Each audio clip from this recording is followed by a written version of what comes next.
भारतीय कृषी क्षेत्रात आमूलाग्र परिवर्तन करण्यासाठी all India agro input manufacture असोसिएशनने पुढाकार घेतला असून याचाच एक भाग म्हणून पुण्यात Akhil Bharatiya all India manufacture association B2B परिषद आयोजित केली आहे। MIM तर्फे आयोजित ही दुसरी परिषद असून कृषी इनपुट क्षेत्राला समर्पित एका विशेष प्रदर्शनासह या परिषदेचे पुण्यातील कोरेगाव पार्क येथील द वेस्टर्न हॉटेलमध्ये आयोजन केले असून येत्या 3 आणि 4 मार्च 2025 रोजी ही परिषद होईल अशी माहिती MIM असोसिएशन अध्यक्ष राजकुमार दुर्गुंडे पाटील यांनी दिली। यावेळी असोसिएशनचे सचिव समीर पाथे आणि खजिनदार सर्जेराव शिरोदे उपस्थित होते।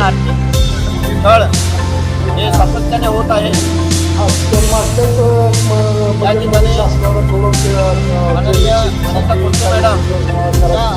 मानवता त्या माणसाला बसले आहे। आमची मानवताचा जन्म हा 2000 साली झाला होता।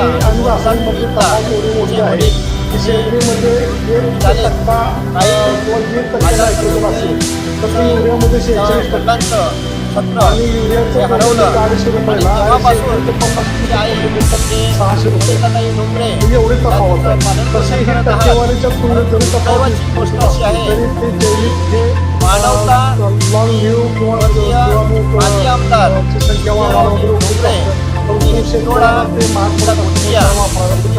मतदारसंघाचे आमदार होते आणि यांनी 10 वर्ष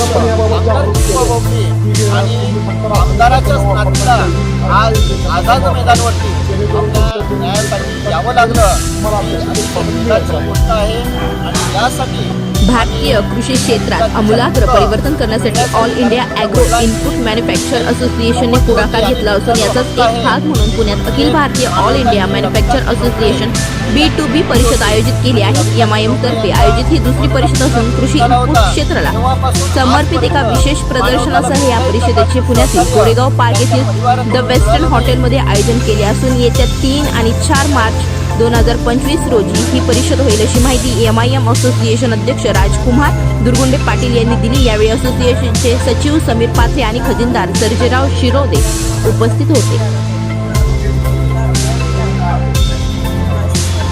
मागच्याच बजेटमध्ये शासनानं थोडं जैविक शेतीसाठी काही करायचं ठरवलं आहे।